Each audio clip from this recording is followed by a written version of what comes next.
ASI से police sub inspector के 3,279 पदों पर उच्चतर प्रभार के लिए कार्यकारी व्यवस्था के तहत आदेश निर्गत किया था। सिपाही से एएसआई तक पिछले फ्राइडे को 365 का निर्गत किया गया था द्वितीय सूची। सिपाही से एएसआई 3,050, एएसआई से सब इंस्पेक्टर 5,095 और अवर निरीक्षक से पुलिस निरीक्षक 1,168, कुल 9,313 9313 पदों पर उच्चतर प्रभार दे दिया गया है। फेंकने का वीडियो वायरल होगा, उसकी तुरंत जांच कराई गई। इनके होम गार्ड से डिसमिस करने की कार्रवाई, जिसको कि हम लोग कहते हैं कि इनके बॉन्ड पेपर को कैंसिल करने की कार्रवाई की जाएगी। दुर्घटना कारित करने वाले वाहन ट्रक या और कौन सा वाहन था, उसकी हम लोग जांच कर रहे हैं। इस ग्रामीणों के द्वारा विरोध भी किया गया पुलिस का और मारपीट भी की गई, हमला भी किया गया और कुछ उत्पाद कर्मियों को बंधक भी बना दिया। किसी भी तरह की शराब खराब है, वो सेहत के लिए बिल्कुल हानिदायक है। अभी आगे आने वाला पर्व त्योहार, इस अवसर पर विशेष रूप से हम लोग निगरानी रखेंगे। अगर शराबबंदी है तो एक बहुत अच्छा नारा है, महिलाएं सुरक्षित, घर के अंदर भी घर के बाहर भी। हमने संपत्ति जब्त करने का प्रस्ताव विधिवत बना करके इन्फोर्समेंट डायरेक्टरेट यानी प्रवर्तन निदेशालय को भेज दिया। इधर हाल के 2-3 दिनों में जो गिरफ्तारियां हुई हैं उसमें पटना, औरंगाबाद, अररिया, रजौली, अररिया के भरगामा, भागलपुर के बरारी, नवादा के वारसिंह थाना में कार्रवाई की गई। नमस्कार, मैं प्रार्थना और आप देख रहे हैं देशवा न्यूज। जितेंद्र सिंह गंगवार ने पुलिस मुख्यालय में एक प्रेस वार्ता बुलाई थी। इस प्रेस वार्ता में उन्होंने पुलिस द्वारा किए गए कार्य और कौन-कौन से कार्यों पे अभी पुलिस काम कर रही है इसकी व्याख्या की थी। आगे क्या कुछ कह रहे हैं जितेंद्र सिंह गंगवार, आइए आपको सुनाते हैं खुद उनकी जुबानी। 2-3 महत्वपूर्ण विषय हैं जिन पर आज आपसे वार्ता करेंगे और तथ्यों को आपके सामने रखेंगे। सबसे पहले जो पिछले वीसी पे हमने आपको बताया था कि लगातार पुलिस विभाग के द्वारा विधि व्यवस्था संधारण, अपराध नियंत्रण और बाकी पुलिस के सभी कार्यों के लिए पदाधिकारियों की कमी को देखते हुए उच्चतर प्रभार दिए जाने की कार्रवाई की जा रही है। उसके तहत कल देर रात्रि में ही पुनः कुछ पदों पर हम लोगों ने प्रोन्नति दी। स्थिति इस प्रकार है, पहले हम लोगों ने एएसआई से पुलिस सब इंस्पेक्टर के 3,279 पदों पर उच्चतर प्रभार के लिए कार्यकारी व्यवस्था के तहत आदेश निर्गत किया था। कल देर रात्रि में 1,816 पदों पर और प्रभार देने की सूची समितिपरांत निर्गत कर दी गई है। इस प्रकार से एएसआई से दरोगा अर्थात पुलिस अवर के पदों पर अब तक कुल 5,095 पदों पर उच्चतर प्रभार के तहत आदेश निर्गत किया गया है। सिपाही से एएसआई तक पिछले फ्राइडे को 365 का निर्गत किया गया था द्वितीय सूची। कुल अभी तक 3,050 सिपाही से एएसआई के पदों पर और अवर निरीक्षक से पुलिस निरीक्षक के 1,168 पदों पर, यानी कुल तीनों रैंक के अगर पद मिला दें तो सिपाही से एएसआई 3,050, एएसआई से सब इंस्पेक्टर 5,095 और अवर निरीक्षक से पुलिस निरीक्षक 1,168, कुल 9,313 9313 पदों पर उच्चतर प्रभार दे दिया गया है। कुछ संख्याएं अभी बची हुई हैं जिनकी सेवा पुस्तिका और गहन अभी हम लोग जांच कर रहे हैं। जांच होने के उपरांत जैसे ही कुछ क्लियरेंस होगा हम नई सूची जारी करेंगे। ये हमारा लक्ष्य भी था कि लगभग 10,000 से 11,000 पदों पर हम फिट पाते हुए जांचोपरांत जो उसकी अर्हताएं हैं उसके अनुसार जांच करेंगे और जो फिट होगा उसको हम सुनेंगे। 8 अक्टूबर को सुबह करीब 5:30 बजे मुजफ्फरपुर जिला के फकुली ओपी अंतर्गत नेशनल हाईवे पर एक व्यक्ति की चपेट में एक्सीडेंट हो जाने के कारण सड़क दुर्घटना में मृत्यु हो गई। सोशल मीडिया पर सबके कुछ हिस्से को नहर में फेंकने का वीडियो वायरल होगा, उसकी तुरंत जांच कराई गई। इस घटना में जो भी कार्रवाई दिख रही है वो नियम और कानून सम्मत नहीं है, वो अमानवीय प्रतीत हो रही है।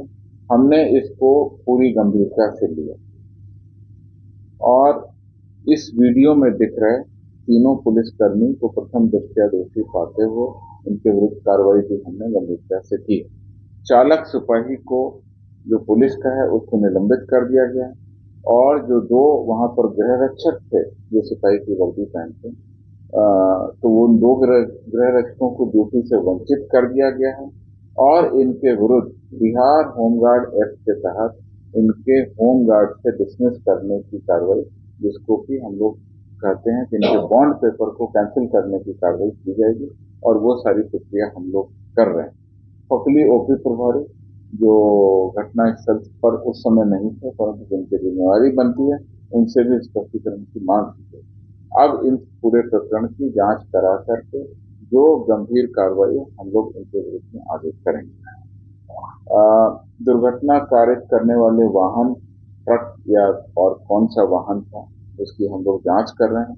मृतक की पहचान भी अभी तक नहीं हो पाई है, उस दिशा में भी हम लोग कार्रवाई कर रहे हैं। सूचना पर पुनः ओपी थाने की फिर बाकी पुलिस दल वहां पहुंचकर फिर शव को कब्जे में ले करके इंक्वेस्ट की प्रक्रिया करके शव का जो हिस्सा सुरक्षित बचा था उसको पोस्टमार्टम के लिए अस्पताल भेजा गया। इस संबंध में फकली थाना कांड संख्या 543/23 दर्ज कर दिया गया और इसका हम लोग अब अनुसंधान कर रहे हैं। मद्य निषेध विभाग, उत्पाद विभाग की एक टीम वहां गई थी छापेमारी के लिए और वहां पर छापेमारी के क्रम में कुछ ग्रामीणों का विरोध भी हुआ और उस क्रम में एक सुरेश सिंह पिता स्वर्गीय भरत सिंह काकिन खैरवार थाना रेगलगंज जिला सारण की जो है मृत्यु हो गई। इस ग्रामीणों के द्वारा विरोध भी किया गया पुलिस का और मारपीट भी की गई, हमला भी किया गया और कुछ उत्पाद कर्मियों को बंधक भी बना दिया। पुलिस को जब सूचना मिली तो पुलिस की टीम वहां पर गई और स्थिति को शांत किया गया और बंधकों को ग्रामीणों से मुक्त कराया गया। मृतक के परिजनों का ये आरोप है कि उत्पाद विभाग के द्वारा की गई मारपीट के कारण उस व्यक्ति की मृत्यु हो गई है। पुलिस के द्वारा उनके बयान पर कोपा थाना में कांड संख्या 206/23 धारा 302 का कांड दर्ज किया गया है जिसका अनुसंधान प्रारंभ कर दिया गया। जो मृतक हैं उनका पोस्टमार्टम वीडियोग्राफी के साथ सदर अस्पताल छपरा में कराया गया है। पुलिस अनुसंधान के अतिरिक्त इस पूरे मामले में जांच के लिए और उत्पाद टीम पर जो आरोप लगाए गए हैं उसके लिए मजिस्टेरियल इंक्वायरी भी कराई जा रही है। उत्पाद टीम पर जो ग्रामीणों के द्वारा हमला किया गया, उनको बंधक बनाया गया, उनके सरकारी काम में जो बाधा पहुंचाई गई, उसमें उत्पाद विभाग की सहानी लवली कुमारी के बयान पर एक कांड दर्ज किया गया जिसमें ग्रामीण लोगों का विरुद्ध बनाया गया। ये कांड संख्या 207/23 दोनों कांडों का अनुसंधान किया गया। सेहत के लिए हानिकारक है। चिकित्सकों की राय में यंग बच्चे हों, युवा हों, वृद्ध, किसी भी एज ग्रुप में शराब पीना आपके लिए हर तरह से नुकसानदायक है। लिवर से लेकर के आपके हृदय को, सभी तरह के रोगों को ये पैदा करता है। जो नकली शराब, जो जहरीली शराब है, उससे आंख की रोशनी जाना और बहुत तेजी से वो असर करता है। कई लोगों को लगता है कि ये शराब अच्छी है, इससे असर हो रहा है, लेकिन वो जहरीली शराब है। किसी भी तरह की शराब खराब है, वो सेहत के लिए बिल्कुल हानिदायक है। अगर आप वर्ल्ड हेल्थ ऑर्गेनाइजेशन का डेटा देखेंगे तो बहुत सारी डेथ का कारण शराब, और शराब के कारण पीने से जो हेल्थ खराब होती है वो डेथ तो एक तरफ है। जब आप शराब पीते हैं तो उसके कारण जो एक्सीडेंट होते हैं, उसके कारण जो डेथ होती है और उसके कारण जो आपको नुकसान होता है, अगर आप एक्सीडेंट कर गए और आप डेथ नहीं किए तो आप जीवन भर अपाहिज हो गए, उसकी जो कॉस्ट है वो आप किसी पर डिपेंडेंट होंगे, तो वो आपका परिवार का जो नुकसान है। कुल मिलाकर के बहुत खतरनाक चीज है और बिहार सरकार की, राज्य सरकार की जो नीति है पूर्ण शराबबंदी और पूर्ण नशाबंदी, किसी भी तरह का नशा खराब है, उसमें शराब बहुत ज्यादा खराब है और हेरोइन और गांजा और बाकी चीजें भी खराब है। तो कुल मिलाकर के पूर्ण नशाबंदी की ओर हम लोग बढ़ रहे हैं। पुलिस प्रशासन को बहुत बड़ी जिम्मेवारी दी गई है। हालांकि मद्य निषेध के लिए अलग विभाग है, उनका स्वतंत्र थाना, स्वतंत्र उनके पदाधिकारी, उनके कर्मी, उनके टीम, उनको उपकरण मुहैया कराए गए हैं। फिर भी पुलिस विभाग लगातार 24 घंटे बहुत मेहनत करके जी जान से पूरी शराबबंदी को हम लोग लागू कर रहे हैं। अभी आगे आने वाला पर्व त्योहार, इस अवसर पर विशेष रूप से हम लोग निगरानी रखेंगे, अपनी इंटेलिजेंस को और बढ़ाएंगे और खासकर हमारे जो इन्वेस्टिगेशन में जो सूत्र मिल रहे हैं अभी इधर 1-2 महीने में, उनसे हम लोग और सूचना एकत्रित करेंगे। आगे आने वाले दिनों में और अधिक बरामदगी होगी, ऐसी हम लोग उम्मीद इसलिए कर रहे हैं कि हमारा तंत्र और मजबूत रहेगा। आप लोगों के माध्यम से पुनः मैं ये अपील करना चाहता हूँ युवाओं से और बिहार के सभी लोगों से कि पूर्ण नशाबंदी को लागू करें, शराबबंदी को लागू करें। अगर शराबबंदी है तो एक बहुत अच्छा नारा है, महिलाएं सुरक्षित, घर के अंदर भी घर के बाहर भी। तो महिलाओं शराब से छेड़खानी किस तरह से कम हो रही है, घर के अंदर का वायलेंस किस तरह से कम हो रहा है। जब आप पटेल भवन आते हैं तो उसके बाहर ही थोड़ी दूर पर एक पोस्टर लगा है जो सबसे इस पूरे मुहिम का सबसे आकर्षक पोस्टर लगता है। बहुत सारे पोस्टर, बहुत सारे दीवार लेखन का काम आपको पटना में दिखेगा। शराबबंदी के कारण महिलाएं सुरक्षित, घर के अंदर भी घर के बाहर। तो ये बहुत बड़ी अपील है।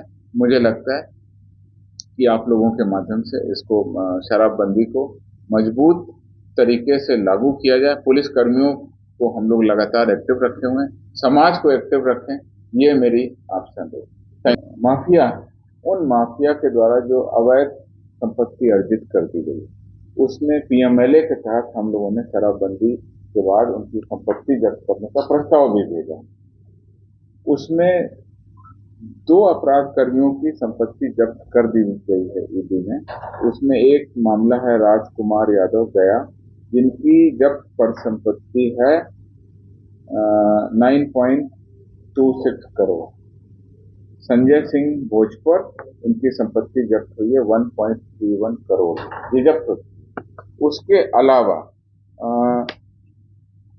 कि हमने संपत्ति जब्त करने का प्रस्ताव विधिवत बना करके इन्फोर्समेंट डायरेक्टरेट यानी प्रवर्तन निदेशालय को भेज दिया। इन 32 मामलों में अलग अलग राशि है। सबसे ज्यादा राशि है 2.48 करोड़ की और अन्य बहुत सारी राशि है। कुल मिलाकर लगभग 34 करोड़, 33 करोड़ 92 लाख, यानी 34 करोड़ रुपए की राशि जब्त करने का प्रस्ताव इन 32 मामलों में हमने पुलिस में भेज दिया। और 34 नहीं, 34 टोटल है, इसमें 2 की जब्त हो गई है। आपका क्रमांक ऊपर से तो 34 कुल थे, उसमें 2 की जब्त हो गई है, तो 32 बचे। इस 32 की राशि है 33 करोड़। और विधि व्यवस्था संधारण की उसमें जो कुख्यात अपराध कर्मियों की गिरफ्तारी हुई है उसके बारे में आपको बताना चाह रहे हैं। इधर हाल के 2-3 दिनों में जो गिरफ्तारियां हुई हैं उसमें पटना, औरंगाबाद, अररिया, रजौली, अररिया के भरगामा, भागलपुर के बरारी, नवादा के वारसीगंज थाना में कार्रवाई की गई। पटना के अगमकुआं में 7 अक्टूबर को बिहार एसटीएफ और पटना पुलिस की संयुक्त कार्रवाई में कुख्यात हथियार तस्कर पर पुलिस के द्वारा कार्रवाई की गई, उसको गिरफ्तार किया गया। इसमें 210 जिंदा कारतूस, मैगजीन और अन्य सामान बरामद किए गए। 8 अक्टूबर को एसटीएफ की विशेष टीम के द्वारा औरंगाबाद पुलिस के सहयोग से हथियार तस्कर धनंजय कुमार, थाना ओबरा, जिला औरंगाबाद को गिरफ्तार किया गया। इसमें एक देसी पिस्तौल, जिंदा कारतूस, मैगजीन और अन्य सामान बरामद किया गया। अररिया के फारबिसगंज में 6 अक्टूबर को जिला के टॉप 10 में शामिल वांछित कुख्यात अपराध कर्मी मंतोष माझी को छापेमारी कर गिरफ्तार किया गया। इसके विरुद्ध 6 कांड। चौथी उपलब्धि नवादा के रजौली जिला में, जहां अपराध करने से पूर्व अपराधियों को गिरफ्तार किया गया, जहां पर 5 अक्टूबर को फुलवरिया डैम के पास संदिग्ध लोगों के जमावड़े पर पुलिस वहां पहुंची और 5 अपराध कर्मियों को देसी कट्टा 4 और जिंदा कारतूस के साथ पुलिस ने गिरफ्तार किया। 2021 में 34, 2022 में 115 और 2023 के अगस्त माह तक 63, यानी कुल 212 शराब के बड़े तस्करों को राज्य से बाहर से हम लोगों ने गिरफ्तार किया। राज्य के बाहर के अन्य पीने वाले या ड्राइवर या खलासी या और भी लोग गिरफ्तार होते हैं। अगर वो आंकड़ा हम लोग देखें तो 2021 में टोटल 2046 लोग गिरफ्तार किए गए, 2022 में 2611 लोग गिरफ्तार किए गए, और 2023 अगस्त में 1353 लोग गिरफ्तार किए गए जो राज्य के बाहर थे। अगर 2016 जब से शराबबंदी लागू हुई तब से बात करें तो राज्य के बाहर के कुल 11,272 लोगों को हमने गिरफ्तार किया जो राज्य के बाहर के लोग। अगर प्रदेशों की बात करें तो कुल 12 प्रदेश राज्य के बाहर मतलब बिहार के बाहर के हैं जहां से अधिक गिरफ्तारियां हुई।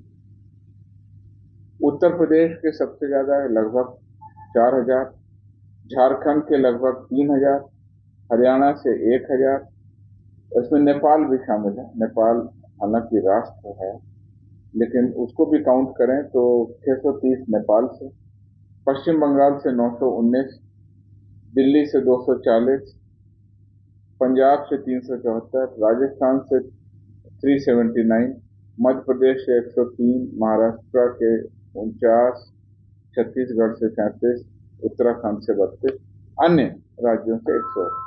तो ये 12 राज्य थे जिसमें 11 राज्य हैं और एक नेपाल। इन राज्यों से हमारे अधिकतर लोगों की गिरफ्तारी हुई है, कुल 11,000 से। जो 63 लोग इस साल अभी गिरफ्तार हुए जो बड़े माफिया हैं, उनमें जो गिरफ्तारी हुई उसमें झारखंड के 23, हरियाणा के 19, उत्तर प्रदेश के 7, पंजाब के 5, पश्चिम बंगाल के 3, राजस्थान के 3, असम के 2, दिल्ली के 1, कुल 63।